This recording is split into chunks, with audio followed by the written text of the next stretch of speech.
Magandang hapon, makabayang hapon, Luzon, Visayas at Mindanao. Inihahandog ng Kagawaran ng Edukasyon sa pangunguna ng ICTS Educational Technology Unit, Itulay Online Tutorial. Magandang hapon!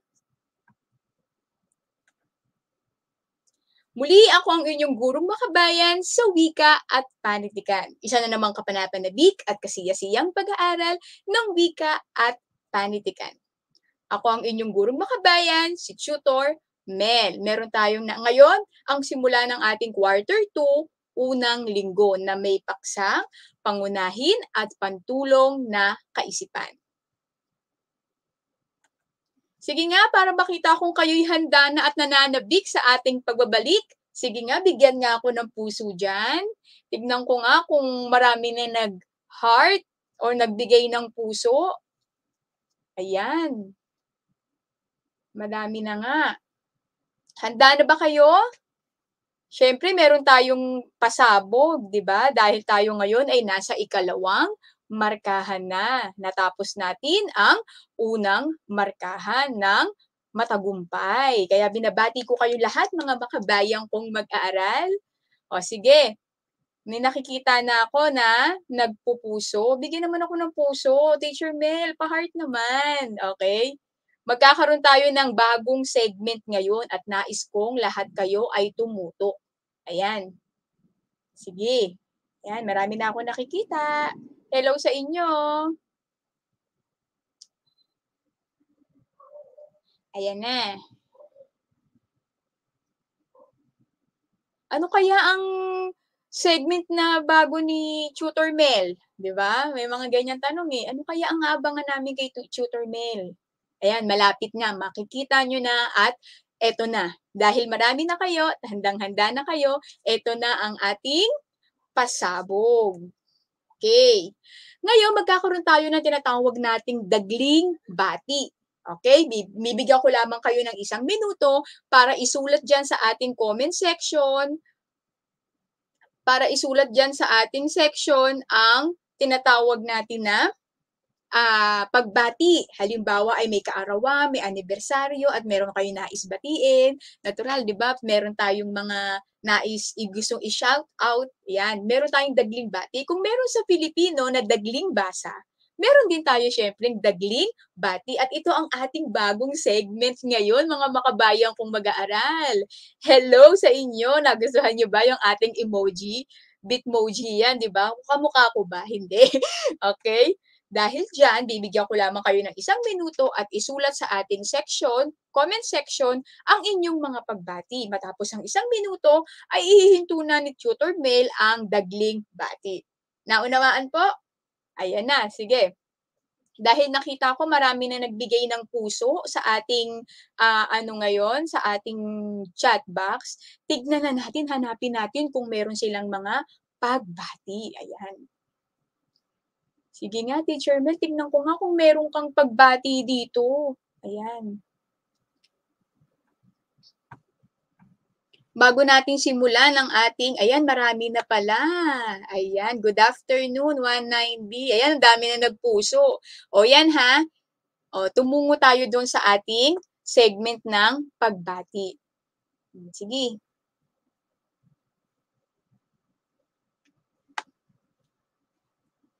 Ayan, simulan na natin. Okay? 1 minuto lang ha. Kailangan mailagay nyo dyan at mabasa natin. Yung mga hindi ko mababasa, patawad po pero syempre, pipilitin natin na mabasa lahat. Okay? Saan ang ating comments? Ayan. Ayan, simulan ko na. Handa na kayo? Okay, sige. Dahil handa na kayo, eto na. 1 minuto lang ha. Simulan natin kay, ayan, Marian Baldres. Magandang hapon po, Tutor Mel. Pagbati mula sa Caloocan High School. Shout out po kay Raven from Aaron Ace Milo. Okay? Kay Kayel Martinez. Magandang hapon po kay Kayel Martinez from 96A po. James Ulysses Chus. Good afternoon, watching from Ramon National High School. Hello sa iyo, James. Hannah Santos.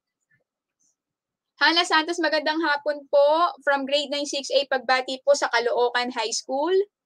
Tumungo naman tayo kay Angel Cortez. Magandang hapon po. Watching from CHS, grade 9 6A.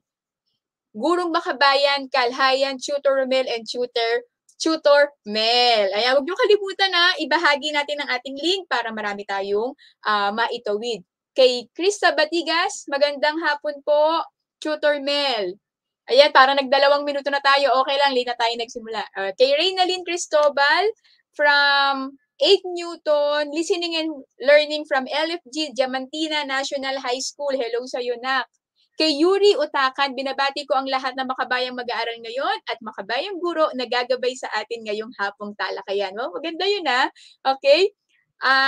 Meron din tayo kay Mary Licate Pascual. Good afternoon po, watching from Ramon National High School. Hello sa'yo. Sunod naman kay Francine Panalangin from Santa Lucia National High School, SDO Bulacan. Hello po, magandang hapon po. Ayan. Gayun din, pagbati rin kay Aldrin Diesta. Magandang hapon po, pagbati mula sa CHS 4A. Ayan, dami na nila. Ayan, andito rin si Dandreb Sauro from grade 9, 6A. Ayan, ang dami. Okay. Sorry. 2 minuto na ang inilaan natin sa ating dagling bati. Okay, so susunod, 1 minuto lamang yan. Okay?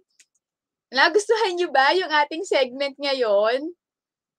Ha? Bago tayo tumungo sa ating inaasahan. Okay? Basahin ko muna itong comment ni Shine Arquero. Listening and watching from Diamantina National High School. Ayan, huwag niyo pong palagi niyo pong i-share at ibahagi ang ating link ngayon para marami pa tayong maiabot na bagong kaalaman sa kanila. Okay? Oy, time's up na. Wala na. Tama na yung dagling bati. Dagli nga lang eh. Dapat sandali lang. Nagustuhan niyo ba? Opo, ma'am. Ayan. Very good. Okay. Salamat naman at nagustuhan niyo ang ating new segment na dagling bati para sa ating mga mag-aaral. Medyo first time natin. Kaya susunod, ma'am, dadalian natin yung pagbasa para marami tayong mabati. Okay? At huling-huli na lang pagbati mula kay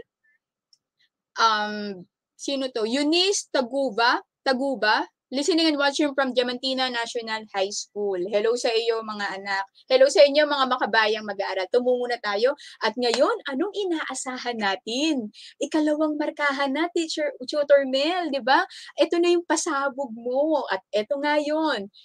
Nagkaroon tayo ng dagling bati para sa ating segment ngayon sa ikalawang markahan. Okay? Tutungo na tayo sa ating ano inaasahan natin sa mga makabayang nating mag-aaral. Una, napipili ang mga pangunahin at pantulong na kaisipang nakasaad sa binasa. Ibig sabihin, susuri tayo. Dahil susuri tayo ngayon, kailangan matukoy natin o mapili natin kung ano yung pangunahin at pantulong na kaisipan na nakasaad sa ating binasa. Pero bago yan, magkakaroon muna tayo syempre ng ating balik-aral. Dahil tayo ay nasa ikalawang markahan na unang linggo, syempre hindi mawawala yung pagbabalik tanaw natin sa mga nagdaang aralin. Okay, handa na ba kayo? Sige nga kung handa na kayo, pakipusuan. Puso mo na, puso, yan. Opa, yan. Sige, handa na kayo para sa ating balik-aral. Alam ko lamang hindi nyo to nakalimutan, di ba? Dahil kayo pa, makabayang mag-aaral natin, di ba? Okay, sige. Kung kayo'y handa na, ito ang ating panuto. Ibigay ang angkop na sagot sa bawat bilang tungkol sa pagkuha ng datos sa pananaliksik.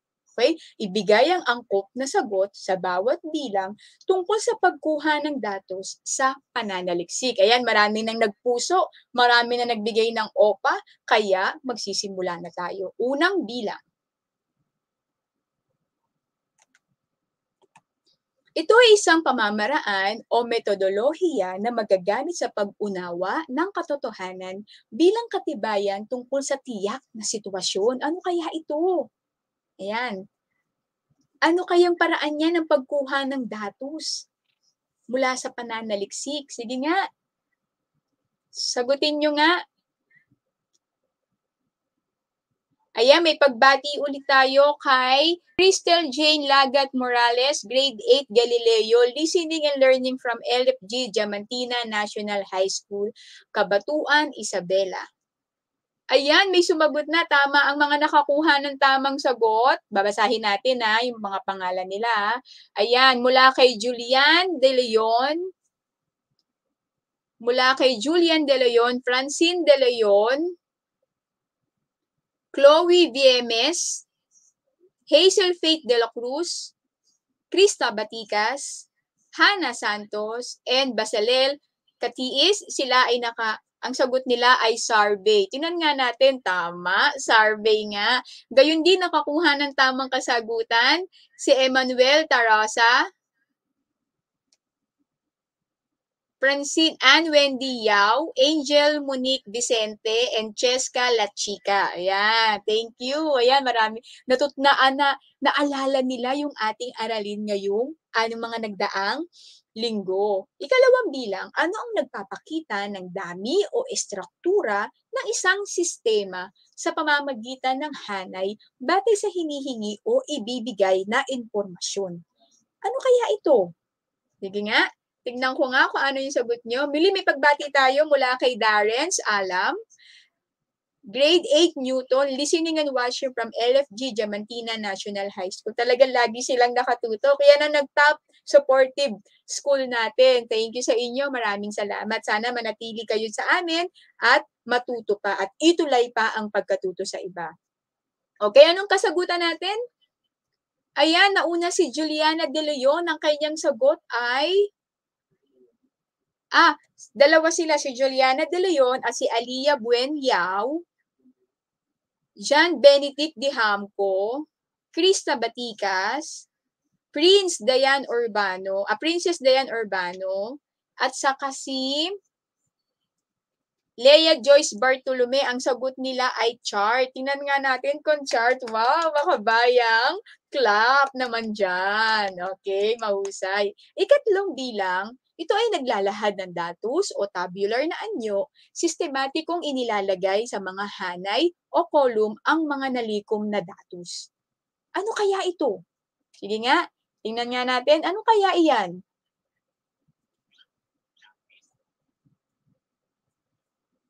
Okay? May sumagot na? Kaya nyo yan. Kayo pa. Diba? Oo. Ayan, may nakita na akong tamang sagot. Sige, alamin natin. Napakahusay.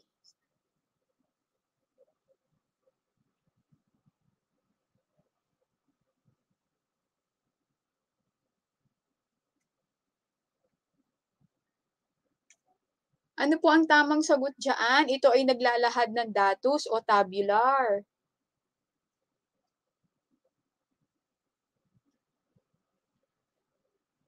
Ayun, may nakita na ako. Ito ay talahan na yan o table, di ba? Sinasabi natin, ma'am, table po yan o talahan na yan. Yung sistematikong inilalagay sa mga hanay o column ang mga nalikom na datos upang maging organisado at mas makita natin kung ano yung mga detalye. Okay. Sumunod, ika-4, ito ay paraan ng pagtatanong upang makakuha ng datos mula sa pakikipag-usap. Ano kaya ito? Paraan ng pagtatanong upang makakuha ng datos, agarang datos mula sa pakikipag-usap. Ano kaya yan? Ika-4 na bilang na, mga makabayan kong mag-aaral. Okay? Sige, hanap pa. Ayun, may nakita na akong tamang sagot. Ito ay nanggaling kay Joshua Zamora at saka kay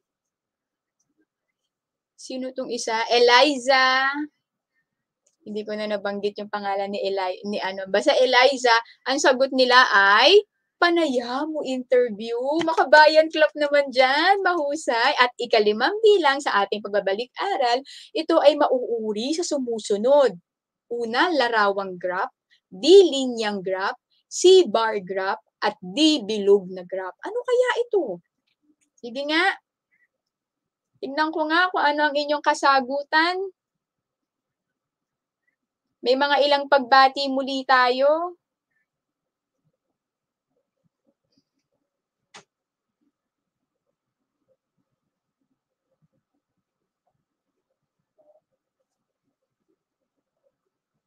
Ayan, hello sa iyo, nak. Dito meron ding mga pagbati.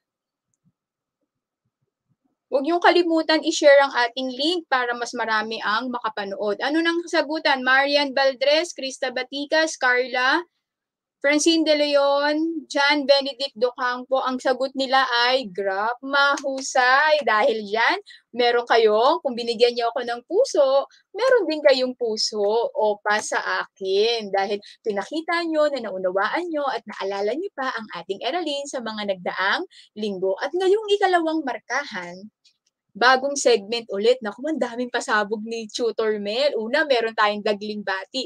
Ngayon naman, magkakaroon tayo ng isang palaro. Okay? Ito yung isang laro. Alam ko, narinig nyo na to. Ito ay mga ginulugulong letra at ibibigay nyo yung tumbas ng salita nito. Dahil nakagulo siya, aayusin ninyo at ano yung salitang maaring nating mabuo mula sa hinihingi sa bawat bilang.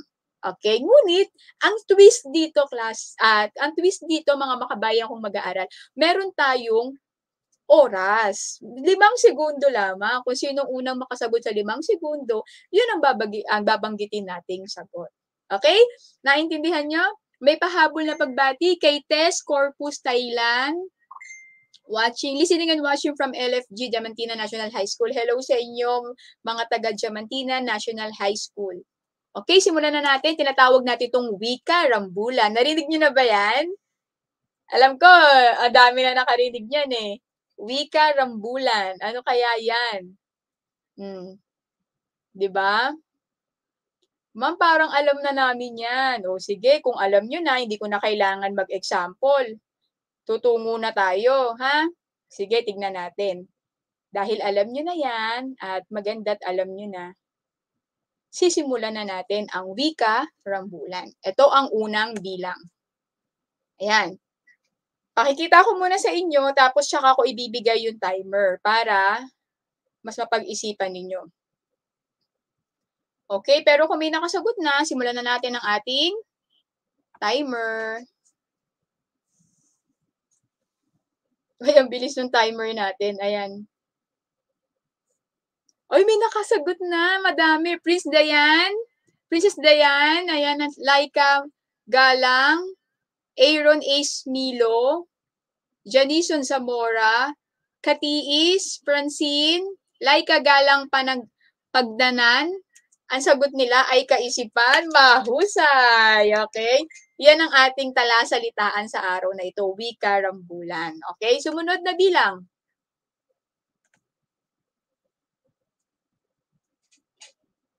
Ayun. May pagbati rin kay January Pearl Duque. Ibarra Grade 8 Tulip. Danyana Magdalena H. Gapud High School. Hello sa'yo, nak. Okay, sinong nakasagot? Ayun, si Beverly Joyce Lungayan. Ang sagot niya ay, at saka si JB Escoro Pechon, Jairo Katiis, Carla Agonoy Balana, suportang galing talaga ng ating makabayang mag-aaral. Okay, meron pa ha. Ikatlo. Sige, ikatlo. Tingnan natin kung ano ang maaari niyong maging sagot dyan.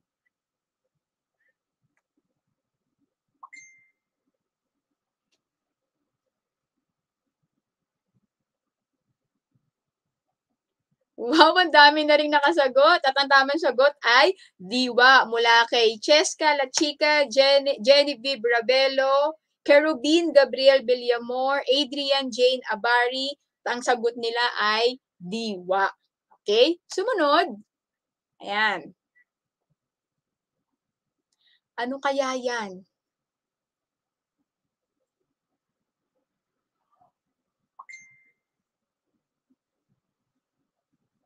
Okay? May nakasagot na ba? Aba, marami nang nakasagot ah. Sige nga. Tignan nga natin kung anong sagot ni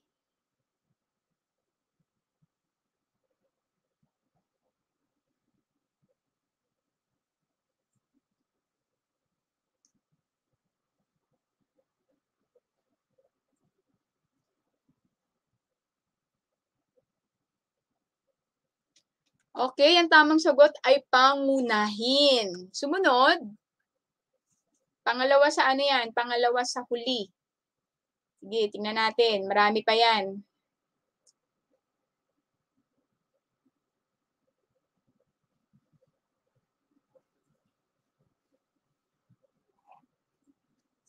Okay, mahuhusay talaga, Hindi niyo nakakalimutan, natutuwa naman talaga ako sa mga makabayan nating mag-aaral diyan. Ito ay teksto at ang panghuli natin,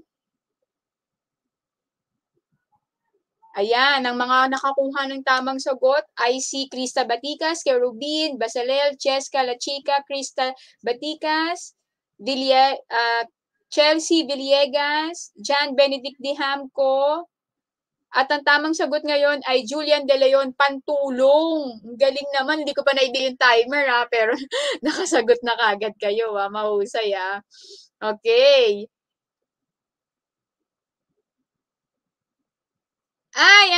May pagbati pala tayo. Siyempre, andito ang ating namimiss na program head na si Tutor Ronel. Magandang hapon daw po mga makabayang mag-aaral at pagpupugay. Hello po sa iyo, Tutor Ronel. Ayan. Mahuhusay, di ba? Dahil dyan, bibigyan ko kayo ng tala. Tala, tala, tala. Ayan lang. Tinutuloy ko na yung kanta ko kasi yung iba sinabi hanggang tala lang daw eh. Puro tala lang. Ayan. Dahil diyan, marami kayong natutunan sa wika rambulan at saka sa balik-aral. Lahat kayo ay nagniningning na parang mga tala. Ayan, hello din po. Ayan, tutungo na tayo sa ating bagong aralin. Ano kaya ito, Tutor Mel? Ito yung sinasabi ko sa inyo, klase. Magbabasa tayo at hahanapin natin yung pangunahin at pantulong na kaisipan. Tulungan niyo ako, ha? Tingnan natin kung kaya na nating hanapin ito. Okay? May pagbati muli. Pagbati kay Nadine Domingo Manabat. Good afternoon po. Nadine, watching from Ingud, Ramona Integrated School, Angagdaan West District, Grade 8. Hello sa iyo, nak. Ayan. Ayan may pa star si Panalangin, Francine Panalangin. Okay, ngayon tumungo na tayo sa ating aralin. O, babasahin ko muna, pakinggan ninyo at kung masusundan nyo rin ako, samahan nyo kung piliin at hanapin kung ano ang angkop na paksa at tinatawag nating pantulong na kaisipan. Okay? Sa pagnanais ng mga Pilipino na magsarili, nagsikap silang makipag-ugnayan sa pamahalaan. Pamahalaang Estados Unidos. Dito isinilang ang isang transitional government, ang pamahalaang Commonwealth. Isang republika ang pamahalaang Commonwealth sa ilalim ng pangpanguluhang uri. Nasa ilalim noon ang lehislatura sa isang sangay ng pambansang asembleya. Ngunit nang lumaon, ang Kongreso ay binuo ng dalawang sangay, ang Senado at Kongreso. Ibinigay sa Korte Suprema ang mababang hukuman ang kapangyarihang pagpasyahan ang mga isinampang kaso batay sa tinatadhana ng batas. May sariling otonomiya ang pamahalaang Commonwealth sa mga isyung may kaugnayan sa bansa at sa iba pang bansa. So, sa ating binasang talata, tingnan nga natin, tulungan nyo nga si Tutor Mel kung alam nyo kung paano alamin ano ang pangunahing paksa. Yan. Ano ang pangunahing paksa diyan sa ating binasang talata? Sige nga, tignan ko nga ang mga sagot ng aking makabayang mag-aaral. Ayan. May pagbati muli kay Christopher Garcia, Grade 8, Galileo, from LFG Diamantina National High School, Isabela. Hello sa iyo, nak. Gayun din kay Kerubin Gabriel Villamor, good afternoon, watching from the Baliches High School, SDO, Quezon City. Ayan, meron na kayo? Ayun, may sagot si Kerubin. Kerubin, tingnan natin kung tama yung sagot mo ha. Para daw sa kanya, ang nakita niyang paksa rito o pangunahing paksa ay ang pamahalaang Commonwealth. Next naman, bigyan natin yan ng Makabayan Club. Okay? Dahil dyan, sino pa mga nakasagot? Ayan, andyan din si Kerubin, si Juliana De Leon, Carla Balana, at saka si Nadine Manabat. Yun ang mga sagot nila. Ang galing nga. O ngayon naman, alamin natin kung ano yung pangunahing kaisipan. Nakuha natin ng paksa. 'Di ba? Ano kaya ang pangunahing kaisipan nito? 'Di ba? Sabi natin, meron tayong paraan ng pagkuha ng pangunahing kaisipan. Sige nga. Ayon kay Katiis, ang pamahalaang Commonwealth ay isang transitional government sa pagnanasa ng mga Pilipino na magsarili. Yun kaya ang pantulong na kaisipan? Tingnan nga natin. Ayun, ayon kay marami palang nakakuha ng tamang sagot. Ayan. Ayon kay John Benedict Dihamco, Korte Suprema. Tignan nga natin.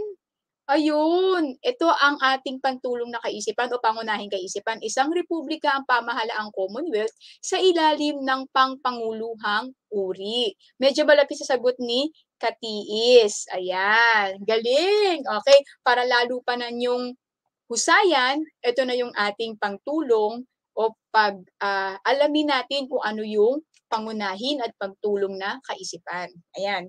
Ang isang teksto daw ay nagtataglay ng mahalaga at tiyak na detalye tungkol sa mga tao, bagay, lugar at pangyayari.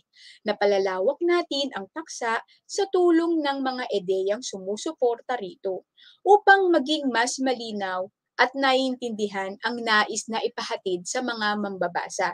So kaya pala natin ginagawa yung pangunahin at pantulong na kaisipan dahil ang teksto ay may mga mahalaga at tiyak na detalye. Sinasabi din, 'di ba? Sinasabi rin na ang teksto ay ayan.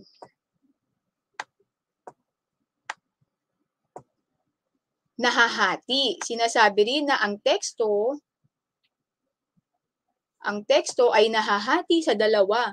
Ang pangunahing kaisipan at pantulong na ideya na nagsasabi tungkol sa pangunahing kaisipan. Upang mas lalo nating maintindihan at mabigyan linaw ang tinatalakay nating teksto o paksa. So ano yun? Ayan, ang pangunahing kaisipan ay tumutukoy sa diwa ng buong teksto. Itong nagbibigay ng pahiwatig tungkol saan ang pangunawa sa talata. Ipinahahayag ito sa pamamagitan ng isang pangungusap na tuwirang natutukoy kung ano ang pag-uusapan sa buong talata. Kadalasang itong matatagpuan sa unang pangungusap, maaari ring mabasa sa gitnang talata o maging sa huling pangungusap ng talata. Kaya kung titignan ninyo klase, magkakaroon tayo ng halimbawa sa bawat talata para makita nyo saan po nakikita yun, Tutor Mel. Ito yung unang halimbawa natin sa unahang kaisipan. Ito ang talata, ang tao ay espesyal na nilikha ng Diyos. Kung ating ihahambing nga naman sa iba pang nilikha ng Diyos sa daigdig, walang pag-aalinlangan na ang tao ay nakahihigit sa lahat. Ito rin ay nababatay sa antas ng pag-iisip ng utak. Sige nga, hulaan nyo nga kung nasaan dyan yung unang kaisipan. Kaya sinabing unang kaisipan. Sige nga. May pagbati ulit tayo kay Jacil J. Tolentino watching from Ramon National High School. Hello sa iyo. Ayan, may sumagot na. Okay, si Kerubin Villamor, ang sagot niya, ang tao ay espesyal na nilikha ng Diyos. Mahusay, Kerubin. Dahil tayo ay nasa unang talata, natural sa unang pangungusap ng talata tayo titingin upang makita natin ang kaisipan. Sumunod naman, gitnang kaisipan. Sige, basahin muli natin.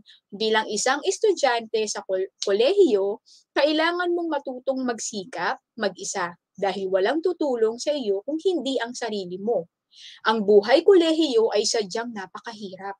Kailangan mo rin talagang magsunog ng kilay para makakuha ng mataas na marka.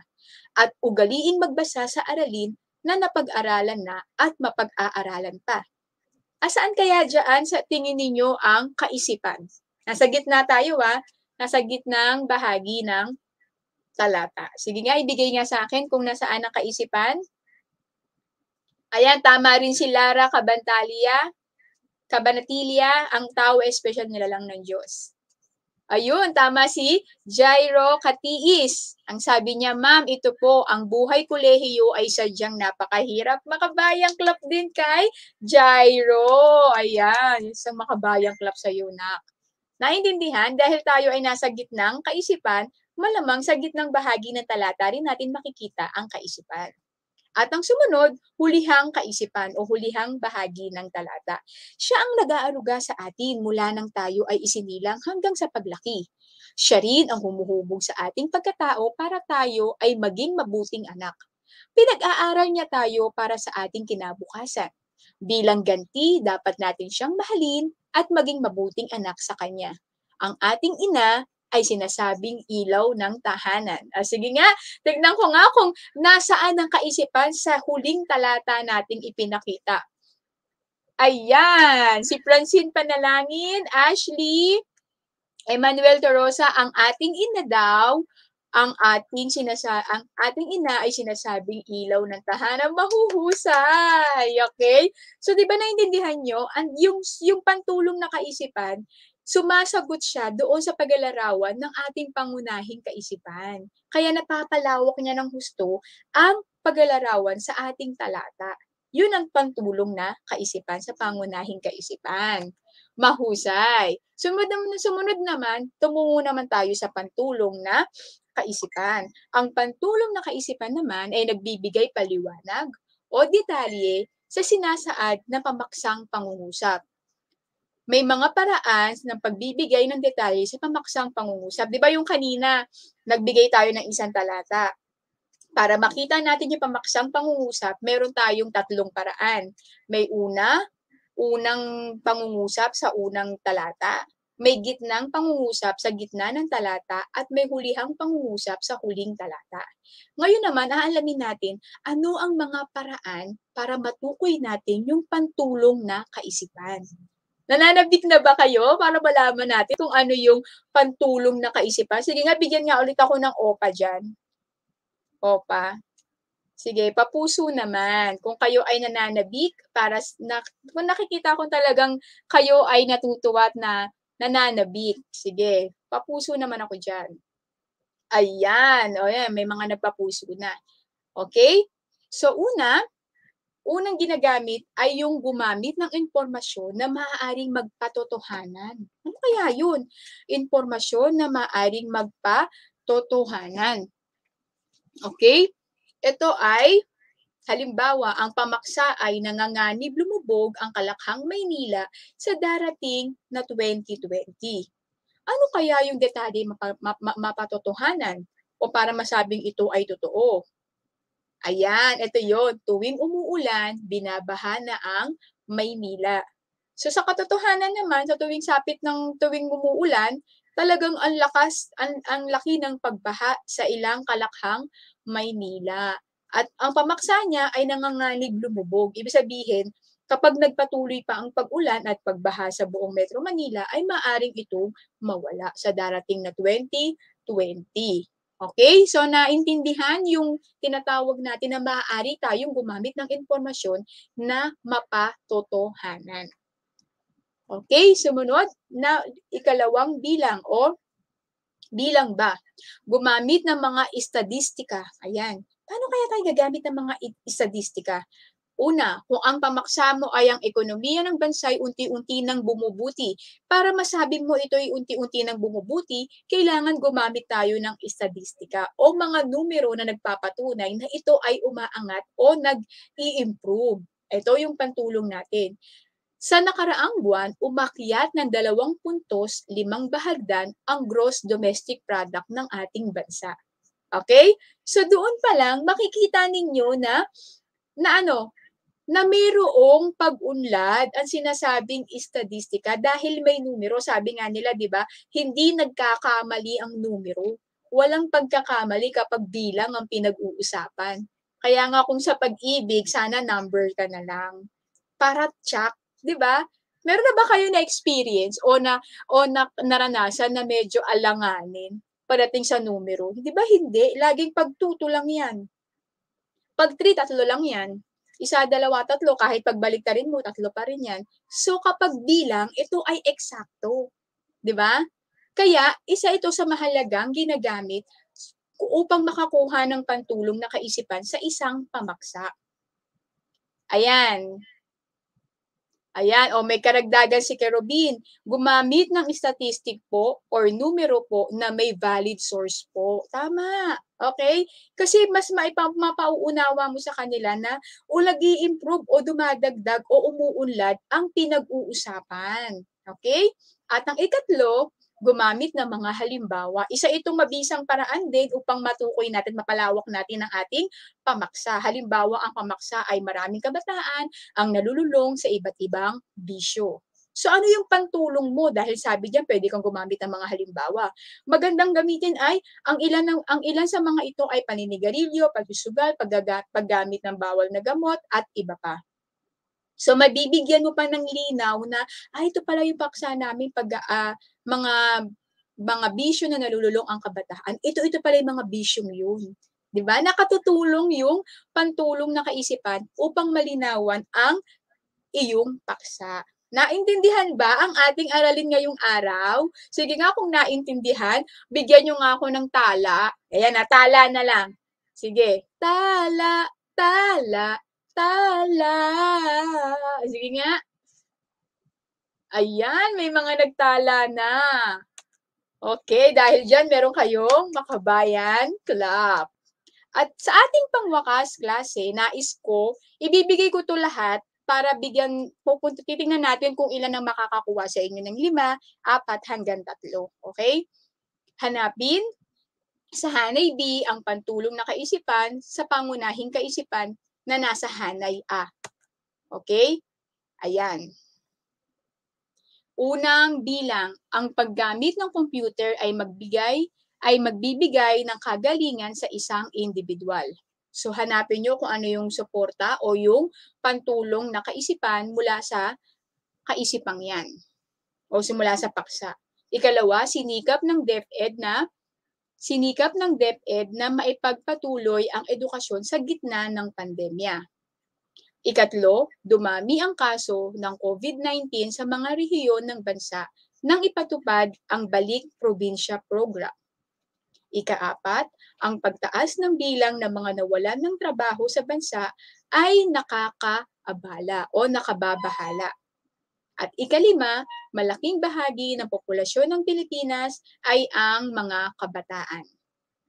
Hindi nga, tignan nyo nga kung anin dyan yung tinatawag natin na tugma o angkop sa pantulong mula sa ating mga pamaksa.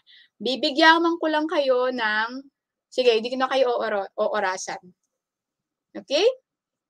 Ayan, dami na nagtala. Huwag nyo kalimutang ibahagi. Ang isasagot nyo ay lahat na. Kaya binigay ko na yan, mahihirapan kayo kapag pa isa-isa. Yan, lahat na. Ayan, very good si Beverly Joyce Lungayan. Tingnan ko tama yung sagot niya, lahat ng binigay niya. Okay.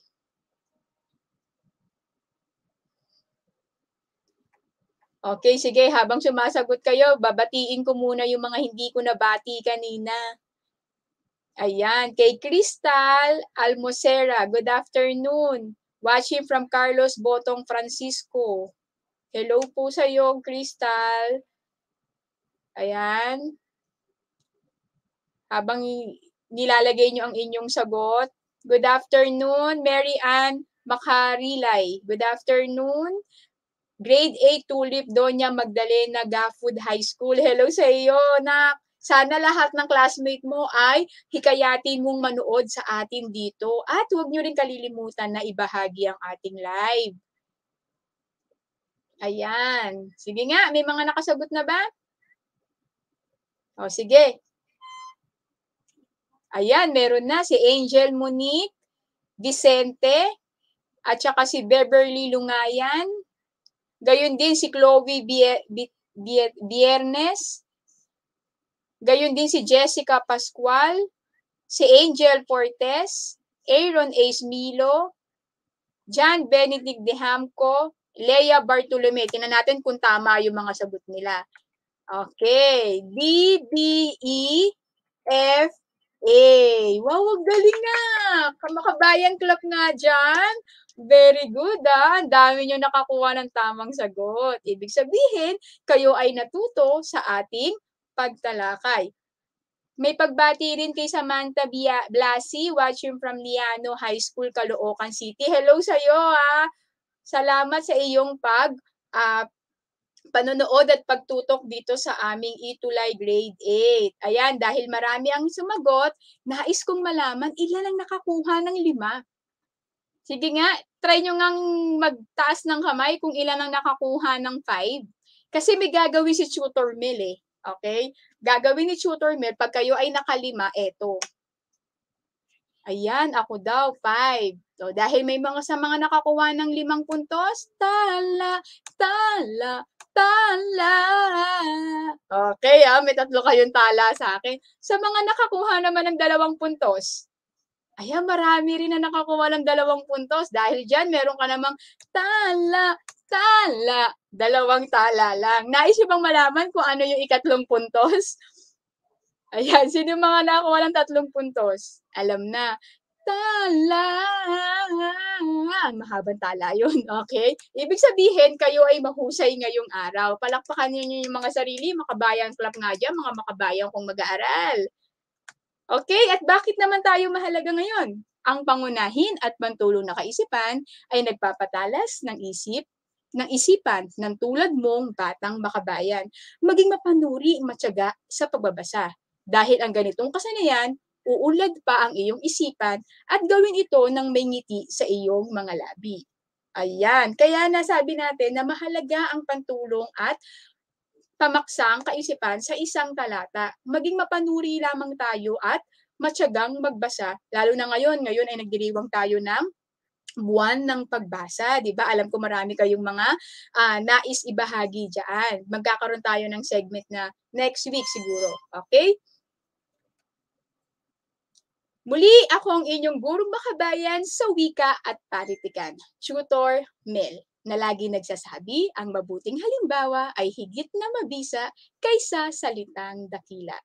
Paalam!